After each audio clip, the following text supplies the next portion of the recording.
Number system exercise 1.3. First main, write the following in decimal form and say what kind of decimal expansion each has. ಅಂದರೆ ಕೊಟ್ಟಿರುವಂತಹ ನಂಬರನ್ನು decimal ಫಾರ್ಮಲ್ಲಿ ಬರೀರಿ ಅಂತಿದ್ದಾರೆ. ಆ ಡೆಸಿಮಲ್ ಫಾರ್ಮಲ್ಲಿ ನಾವೆಂತ ಹೇಳ್ತೀವಿ, ಡೆಸಿಮಲ್ ಎಕ್ಸ್ಪ್ಯಾನ್ಷನ್ ಅಂತ ಹೇಳ್ತೀವಿ. ಅದು ಯಾವ ಟೈಪ್ ಆಫ್ ಡೆಸಿಮಲ್ ಎಕ್ಸ್ಪ್ಯಾನ್ಷನ್ ಅಂತ ಹೇಳಬೇಕಾಗಿದೆ.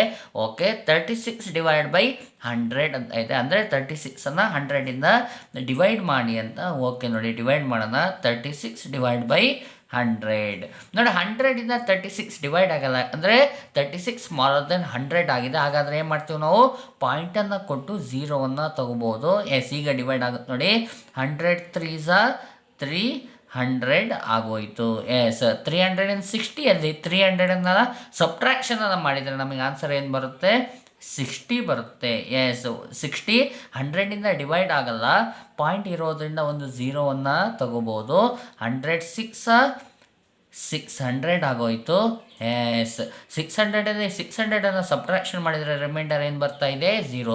ರಿಮೈಂಡರ್ 0 ಬಂತು ಅಂದರೆ ನಾವೇನು ಹೇಳ್ಬೋದು, it is terminating decimal expansion. ಅಂದರೆ ನೋಡಿ, 0.36 ಇದೆಯಲ್ಲ, ಪಾಯಿಂಟಿನ ಲೆಫ್ಟ್ ಸೈಡಲ್ಲಿ ಏನೂ ಡಿಜಿಟ್ಸ್ ಇಲ್ಲ ಅಂತ ಹೇಳಿದರೆ ನಾವೇನು ಮಾಡ್ಬೋದು, ಝೀರೋವನ್ನು ಹಾಕೋಬೋದು. 0.36 ಏನು ಡೆಸಿಮಲ್ ಎಕ್ಸ್ಪ್ಯಾನ್ಷನ್ ಬಂದಿದೆ, ಇದೇನಾಗಿದೆ, ಟರ್ಮಿನೇಟಿಂಗ್ ಡೆಸಿಮಲ್ ಎಕ್ಸ್ಪ್ಯಾನ್ಷನ್ ಆಗಿದೆ. ಯಾಕಂದರೆ ಇದು ಮುಂದಕ್ಕೆ ಬರೋದಿಲ್ಲ. ಹಾಗಾಗಿ = 36/100 = 0.36 ಆಗೋಯಿತು.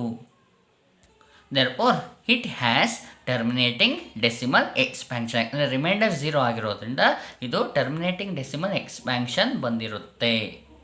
ಕ್ವಶನ್ 1/11. ಹಾಗಾದರೆ 1ಅನ್ನು 11ಇಂದ ಡಿವೈಡ್ ಮಾಡಿ ಅಂತಿದ್ದಾರೆ. ಇದಕ್ಕೆ ಡೆಸಿಮಲ್ ಫಾರ್ಮನ್ನು ಬರೀಬೇಕಾಗಿದೆ. ಓಕೆ, 1/11. ಎಸ್, 11ಇಂದ 1 ಡಿವೈಡ್ ಆಗಲ್ಲ. ಹಾಗಾಗಿ ಪಾಯಿಂಟನ್ನು ಕೊಟ್ಟರೆ 10 ಸಿಕ್ತು. ಎಸ್ ನೋಡಿ, ಈಗೇನು ಬಂತು, 10 ಬಂತು. 11ಇಂದ 10 ಡಿವೈಡ್ ಆಗಲ್ಲ. ನೋಡಿ, ಒಂದು ಸ್ಟೆಪ್ಪಲ್ಲಿ ಒಂದು ಪಾಯಿಂಟಿಗೆ ಒಂದೇ 0 ಸಿಗೋದು. ಹಾಗಾದರೆ ಡಿವೈಡ್ ಆಗ್ತಾ ಇಲ್ಲ ಅಂದಾಗ ಏನು ಮಾಡ್ತೀವಿ ನಾವು ಅಂದರೆ 0 ಕೊಟ್ಟು 0ವನ್ನು ತಗೋಬೋದು. ಎಸ್, ಈಗ 100 ಆಯಿತು. 11 9s 99. 100ಇಂದ 99 ಸಬ್ಟ್ರಾಕ್ಷನ್ ಮಾಡಿದರೆ 1 ಬರುತ್ತೆ. ಪಾಯಿಂಟ್ ಇರೋದ್ರಿಂದ 10 ಸಿಕ್ತು ನಮಗೆ. 11ಇಂದ 10 ಡಿವೈಡ್ ಆಗಲ್ಲ. ಹಾಗಾಗಿ ಏನು ಮಾಡ್ತೀವಿ, 0ನ ಕೊಟ್ಟು 0ನ ತೊಗೊಳ್ತೀವಿ. 11 9s 99. ಮತ್ತೆ ಏನು ಬರ್ತಾ ಇದೆ, ರಿಮೈಂಡರ್ 1 ಬರ್ತಾ ಇದೆ. ಅಂದರೆ ರಿಮೈಂಡರ್ ರಿಪೀಟ್ ಆಗ್ತಾ ಇದೆ. ರಿಮೈಂಡರ್ ರಿಪೀಟ್ ಆಗ್ತಾ ಇದೆ ಅಂದರೆ ನೋಡಿ, ನಮ್ಮ ಡೆಸಿಮಲ್ ಎಕ್ಸ್ಪ್ಯಾನ್ಷನ್ ಇದೆಯಲ್ಲ, ಏನಾಗಿದೆ, 0909. ಹೀಗೆ ಏನಾಗ್ತಾ ಹೋಗುತ್ತೆ, ಇದು ರಿಪೀಟ್ ಆಗ್ತಾ ಹೋಗುತ್ತೆ. ಹಾಗಾಗಿ ನಾನ್ ಟರ್ಮಿನೇಟಿಂಗ್ ರೆಕರಿಂಗ್ ಡೆಸಿಮಲ್ ಎಕ್ಸ್ಪ್ಯಾನ್ಷನ್ ಆಗಿರುತ್ತೆ. ಎಸ್ = 0.0909. ಇದೇ ರೀತಿ ಬರ್ತಾ ಹೋಗುತ್ತೆ ನೋಡಿ. ಯಾವಾಗೂ ಅಷ್ಟೇ ನಮ್ಮ ಡೆಸಿಮಲ್ ಫಾರ್ಮಲ್ಲಿ ಬರೆದಾಗ ಅಥವಾ ಡೆಸಿಮಲ್ ಎಕ್ಸ್ಪ್ಯಾನ್ಷನ್ನ ಬರೆದಾಗ ಯಾವ ಡಿಜಿಟ್ ರಿಪೀಟ್ ಆಗ್ತಾ ಇರುತ್ತೋ ಅದನ್ನು ನಾವು ಈ ರೀತಿ ಬರಿಬೋದು ನೋಡಿ. 0. ಇಲ್ಲಿ ರಿಪೀಟ್ ಆಗ್ತಾ ಇರುತ್ತೆ, ಅದು 0909 ರಿಪೀಟ್ ಆಗ್ತಿದೆ ಅಲ್ವಾ, 09 ಬಾರ್ ಅಂತ ಬರಿಬೋದು. 09 ಬಾರ್ ಅಂತ ಹೇಳಿದರೆ ಆ 09 ಅನ್ನುವಂಥ ಡಿಜಿಟ್ಸ್ಗಳು ಏನಾಗ್ತಾ ಇದೆ, ರಿಪೀಟ್ ಆಗ್ತಾ ಇದೆ. Yes, it is non terminating recurring decimal expansion ಆಗಿದೆ. It has non terminating recurring decimal expansion ಆಗಿರುತ್ತೆ. Third question 1/8. ನೋಡಿ, ಇದು ಮಿಕ್ಸ್ಡ್ ಫ್ರ್ಯಾಕ್ಷನ್ ಇರೋದ್ರಿಂದ ಇದನ್ನು ನಾವು ಇಂಪ್ರಾಪರ್ ಫ್ರ್ಯಾಕ್ಷನ್ಗೆ ಕನ್ವರ್ಟ್ ಮಾಡಬೇಕಾಗುತ್ತೆ. 8 4s 32 + 1 ಮಾಡಿದರೆ 33/8 ಆಯಿತು. ಈಗ ನಾವು 33ಅನ್ನು 8ಇಂದ ಡಿವೈಡ್ ಮಾಡ್ಬೋದು. ಎಸ್, ಡಿವೈಡ್ ಮಾಡೋಣ ನಾವು. 8 4s 32 ಆಯಿತು. ರಿಮೈಂಡರ್ 1 ಬರುತ್ತೆ. 33ಅಲ್ಲಿ 32ಅನ್ನು ಸಬ್ಟ್ರಾಕ್ಷನ್ ಮಾಡಿದರೆ ರಿಮೈಂಡರ್ 1. 8ಇಂದ 1 ಡಿವೈಡ್ ಆಗಲ್ಲ, ಪಾಯಿಂಟ್ ಕೊಟ್ಟರೆ 10 ಸಿಗುತ್ತೆ. Therefore 8 1s 8.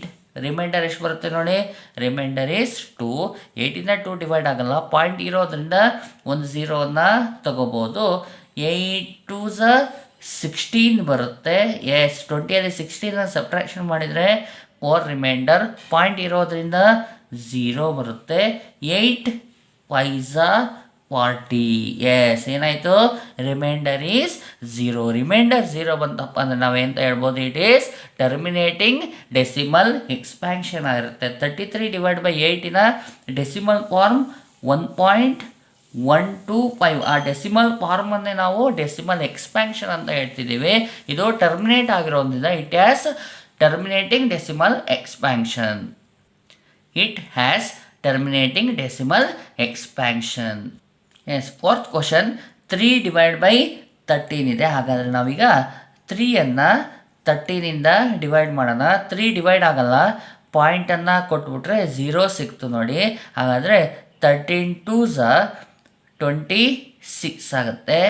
ಎಸ್, 30ಯಲ್ಲಿ 26ಅನ್ನು ಸಬ್ಟ್ರಾಕ್ಷನ್ ಮಾಡಿದರೆ ರಿಮೈಂಡರ್ 4 ಬರುತ್ತೆ. ಪಾಯಿಂಟ್ ಇರೋದ್ರಿಂದ 0, ಹಾಗಾದರೆ 40 ಬಂತು. ಎಸ್, 13 3s 39 ಆಗುತ್ತೆ ನೋಡಿ. ಎಸ್, ರಿಮೈಂಡರ್ ಎಷ್ಟು ಬರುತ್ತೆ? 1 ಬರುತ್ತೆ. ಪಾಯಿಂಟ್ ಇರೋದ್ರಿಂದ 0 ತೊಗೊಂಡೆ ನೋಡಿ. 13ಇಂದ 10 ಏನಾಗುತ್ತೆ? ಡಿವೈಡ್ ಆಗಲ್ಲ, ಯಾಕಂದರೆ ಇದು ಸ್ಮಾಲರ್ ನಂಬರ್ ಆಗಿದೆ. 13ಇಂದ ಸ್ಮಾಲರ್ ಆಗಿರೋದ್ರಿಂದ ಡಿವೈಡ್ ಆಗಲ್ಲ. ಪಾಯಿಂಟ್ ಕೊಟ್ಟು 0 ತೊಗೊಂಡ್ರು ಹೋಗ್ತಾ ಇಲ್ಲ ಇದು. ಅವಾಗ ಏನು ಮಾಡ್ತೀವಿ? 0ನ ಕೊಟ್ಟು 0ನ ತೊಗೊಂಡ್ಬಿಡ್ತೀವಿ. ಈಗ 100 ಆಯಿತು. ಹಾಗಾದರೆ 100ಗೆ ನಿಯರೆಸ್ಟ್ ಯಾವ್ದು ಬರುತ್ತೆ ನಂಬರ್ ಅಂದರೆ 13 7s 91 ಬರುತ್ತೆ. ಸಬ್ಟ್ರಾಕ್ಷನ್ ಮಾಡಿದರೆ 9 ಬರುತ್ತೆ ನೋಡಿ. ಪಾಯಿಂಟ್ ಇರೋದ್ರಿಂದ ಒಂದು 0 ತೊಗೋಬೋದು. ಎಸ್, 13 6 78 ಬರುತ್ತೆ. ಎಸ್, ಸಬ್ಟ್ರಾಕ್ಷನ್ ಮಾಡಿ. ಎಸ್, ಕ್ಯಾರಿ 10 ಬರುತ್ತೆ. 10 ಬಂತು. 10ನಲ್ಲಿ 8 ಹೋದರೆ 2 ಬರುತ್ತೆ. ಎಸ್, 8 ಆಯಿತು. ರಿಮೈನಿಂಗ್ 8, ಯಾಕಂದರೆ ಒಂದು ಕ್ಯಾರಿ ಹೋಯ್ತಲ್ಲ. 8 7 ಹೋದರೆ 1 ಬರುತ್ತೆ. 12 ಬಂತು. ಪಾಯಿಂಟ್ ಇರೋದ್ರಿಂದ ಒಂದು 0 ತಗೊಂಡ್ರೆ 120 ಆಯಿತು. ಎಸ್, 13 9s ಏನಾಯಿತು? 117 ಬರುತ್ತೆ. ಎಸ್, ರಿಮೈಂಡರ್ ಏನು ಬರುತ್ತೆ ನೋಡಿ? 3 ಬರುತ್ತೆ. ಎಸ್, ರಿಮೈಂಡರ್ 3 ಬಂದ ತಕ್ಷಣ ನಾನು ನೋಡ್ತೀನಿ. ಎಸ್, ನಮ್ಮ ನಂಬರ್ ಏನಾಗಿತ್ತು? 3ನೇ ಆಗಿತ್ತು. ಹಾಗಾಗಿ ಮತ್ತೆ 3ನೇ ಸ್ಟಾರ್ಟ್ ಆಗ್ತಾ ಇದೆ ಅಂತೇಳಿದರೆ ಇದು ನಾನ್ ಟರ್ಮಿನೇಟಿಂಗ್ ರೆಕರಿಂಗ್ ಆಗುತ್ತೆ. ರೆಕರಿಂಗ್ ಯಾವ ಡಿಜಿಟ್ ಆಗುತ್ತೆ ಅಂದರೆ 2 3 0 7 6 9 ಇದು ರೆಕರಿಂಗ್ ಆಗ್ತಾ ಹೋಗುತ್ತೆ ನೋಡಿ. ಬೇಕಾದ್ರೆ ಪಾಯಿಂಟ್ ಇರೋದ್ರಿಂದ 0 ತೊಗೊಳ್ತೀನಿ. 13 2s 26 ಆಯಿತು. ಎಸ್, ರಿಮೈಂಡರ್ ಏನು ಬರುತ್ತೆ? 4 ಬರುತ್ತೆ. ಪಾಯಿಂಟ್ ಇರೋದ್ರಿಂದ 0. 13 3s 39 ಬರುತ್ತೆ. ರಿಮೈಂಡರ್ 1. ಇದೇ ರೀತಿ ನೋಡಿ, 2 3 ಬಂತು. ನೆಕ್ಸ್ಟ್ 0 7 6 9 ರಿಪೀಟ್ ಆಗ್ತಾ ಹೋಗುತ್ತೆ. ಹಾಗಾಗಿ ಡೆಸಿಮಲ್ ಎಕ್ಸ್ಪ್ಯಾನ್ಷನ್ ಏನು ಬರಿತೀವಿ? 0.230769 ಇದು ರಿಪೀಟ್ ಆಗೋದ್ರಿಂದ ಇದಿಷ್ಟಕ್ಕೂ ಸೇರಿ, ಇಷ್ಟು ಡಿಜಿಟಿಗೂ ಸೇರಿ ಬಾರಾಗ್ತೀನಿ, ಅಂದರೆ ಅದು ರಿಪೀಟ್ ಆಗ್ತಾ ಇದೆ. Non terminating recurring decimal expansion ಆಗಿರುತ್ತೆ. It as non terminating recurring decimal expansion ಆಗಿರುತ್ತೆ. 5th ಮತ್ತು 6th ಕ್ವಶನನ್ನು ನೀವೇ ಸಾಲ್ವ್ ಮಾಡಿ. Second question, you know what 1/7 is equal to 0.142857. Can you predict what the decimal expansion of 2/7 3/7 4/7 5/7 6/7 are without actually doing the long division? If so how? ಅಂದರೆ ನೋಡಿ, 1/7ನ decimal ಎಕ್ಸ್ಪ್ಯಾನ್ಷನ್ನ ಕೊಟ್ಟಿದ್ದಾರೆ without actual doing the long division. ಅಂದರೆ long division ಮೆಥಡನ್ನು ಬಳಸ್ತಾರೆ 2/7 3/7 4/7 5/7 6/7ಗೆ ನೀವು decimal ಎಕ್ಸ್ಪ್ಯಾನ್ಷನ್ನ predict ಮಾಡೋಕ್ಕೆ ಆಗುತ್ತಾ ಅಂತ ಪ್ರಶ್ನೆ ಕೇಳ್ತಿರೋದ್ರಿಂದ ಎಸ್, ನಾವು ಪ್ರಿಡಿಕ್ಟನ್ನು ಮಾಡ್ಬೋದು. Yes, we can predict the decimal expansion of 2/7 3/7 4/7 5/7 6/7 without actually doing the long division. ನೋಡಿ, ಹಾಗಾದರೆ ಅದು ಯಾವ ರೀತಿ ಬರುತ್ತೆ ಅಂತ ನೋಡಿದರೆ, ಎಸ್, ನಾನೇನು ಮಾಡ್ತೀನಿ, 2/7 ತಗೊಳ್ತಾ ಇದ್ದೀನಿ. ಎಸ್, ಈಗಾಗಲೇ ನಿಮಗೆ ಗೊತ್ತಿದೆ 2/7 ಯಾವ ರೀತಿ ಬರಿಬೋದು ಅಂದರೆ 2 × 1/7 ಅಂತ ಬರ್ಕೋಬೋದು. ನೋಡಿ, 2 × 1/7 ಅಂದರೆ ಏನಾಗಿರುತ್ತೆ? 2/7 ಆಗಿರುತ್ತೆ. ಅಂದರೆ ಇದು 2ಅನ್ನು 2/1 ಅಂತ ಬರಿಬೋದಲ್ವಾ? ನ್ಯೂಮರೇಟರ್ ಡಿನಾಮಿನೇಟರ್ ಮಲ್ಟಿಪ್ಲೈ ಮಾಡೋಣ. 2 1s 2, ಇಲ್ಲಿ 1 ಇರುತ್ತೆ ಅಲ್ವಾ ಡಿನಾಮಿನೇಟರ್, 1 7s 7. ಇದೇ ಆನ್ಸರ್ ಬರ್ತಾ ಇದೆ. ಎಸ್, ನೆಕ್ಸ್ಟ್ ಏನು ಮಾಡೋಣ? 2 ಆ್ಯಸ್ ಇಟ್ ಈಸ್ ಹಾಗೆ ಬರ್ಕೊಳ್ತೀನಿ ಇಂಟು 1/7. ನೋಡಿ, 1/7ಗೆ ನಮಗೆ ಡೆಸಿಮಲ್ ಎಕ್ಸ್ಪ್ಯಾನ್ಷನ್ ಗೊತ್ತಾಗಿದೆ ಅಲ್ವಾ? ಅದನ್ನು ಬರ್ಕೊಳ್ತೀನಿ. ಏನಿದೆ ಡೆಸಿಮಲ್ ಎಕ್ಸ್ಪ್ಯಾನ್ಷನ್ ಅಂದರೆ 0.14285 ಇದು ಡೆಸಿಮಲ್ ಎಕ್ಸ್ಪ್ಯಾನ್ಷನ್ ಕೊಟ್ಟಿದ್ದಾರೆ. ಅದಕ್ಕೆ 1/7ನ ಡೆಸಿಮಲ್ ಎಕ್ಸ್ಪ್ಯಾನ್ಷನ್. ಈಗ ಏನು ಮಾಡೋಣ? ಈ ಡೆಸಿಮಲ್ ಎಕ್ಸ್ಪ್ಯಾನ್ಷನ್ಗೆ 2 ಇಂದ ಮಲ್ಟಿಪ್ಲೈ ಮಾಡೋಣ. ಏನಾಗುತ್ತೆ ನೋಡೋಣ. ಎಸ್, ಮಲ್ಟಿಪ್ಲೈ ಮಾಡೋಣ.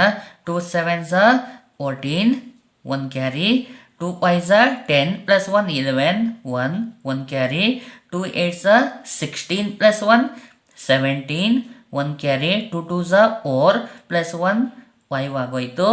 S 2 4s are 8 2 1s are 2 ಝೀರೋಗೆ ಝೀರೋನ ಹಾಗೆ 2 ಇಂಟು ಝೀರೋ ಝೀರೋ ಆಗೋಯ್ತು. ಎಸ್ ಇಲ್ಲಿ ನೋಡಿ 1 2 3 4 5 6 ಡಿಜಿಟ್ಸ್ ಆದಮೇಲೆ ಪಾಯಿಂಟ್ ಇದೆ. ರೈಟ್ ಸೈಡಿಂದ 6 ಡಿಜಿಟ್ ಆದಮೇಲೆ ಪಾಯಿಂಟ್ ಇದೆ ಅಂದರೆ ಇಲ್ಲೂ ಅಷ್ಟೇ 1 2 3 4 5 6 ಡಿಜಿಟ್ ಆದಮೇಲೆ ಪಾಯಿಂಟನ್ನು ಇಡಬೇಕಾಗತ್ತೆ. ಹಾಗಾದರೆ 0.285714 ಅನ್ನುವಂಥ ಇದು this is the decimal expansion of 2/7 ಆಗಿರುತ್ತೆ. ಬೇಕಾದ್ರೆ ನೀವು ಲಾಂಗ್ ಡಿವಿಷನ್ನ ಯೂಸ್ ಮಾಡ್ಕೊಂಡು ಚೆಕ್ ಮಾಡಿ ಕ್ರಾಸ್ ಚೆಕ್ ಮಾಡಿದರೆ ಇದೇ ಡೆಸಿಮಲ್ ಎಕ್ಸ್ಪ್ಯಾನ್ಷನ್ ಬಂದಿರುತ್ತೆ. ನೆಕ್ಸ್ಟ್ ನೋಡಿ 3/7ಗೂ ಮಾಡಿ ನೋಡ್ತೀನಿ, ನಾನೇ ಮಾಡಿ ತೋರಿಸ್ತೀನಿ ನಿಮಗೆ ಯಾವ ರೀತಿ ಬರುತ್ತೆ. 3/7 3 ಇಂಟು 1/7 ಅಂತ ಬರಿಬೋದು. 3 ಇಂಟು 1/7ನ ಡೆಸಿಮಲ್ ಎಕ್ಸ್ಪ್ಯಾನ್ಷನ್ ಇದೆ 0.142857 ಡೆಸಿಮಲ್ ಎಕ್ಸ್ಪ್ಯಾನ್ಷನ್ ಆಗಿದೆ. ಎಸ್ 3ಇಂದ ಮಲ್ಟಿಪ್ಲೈ ಮಾಡೋಣ. 3 7s are 21 2 carry 3 5s are 15 plus 2 17 1 carry 3 8s are 24 plus 1 25 2 carry 3 2s are 6 plus 2 8 3 4s are 12 2 1 carry 3 1s are 3 plus 1 ಆಯಿತು. Yes 3 into 0 0. ಎಸ್ 6 ಡಿಜಿಟ್ ಆಮೇಲೆ point ಇರೋದ್ರಿಂದ right ಸೈಡಿಂದ 6 ಡಿಜಿಟ್ಸನ್ನು count ಮಾಡೋದು. 1 2 3 4 5 6 digit ಆದಮೇಲೆ point ಬಂತು.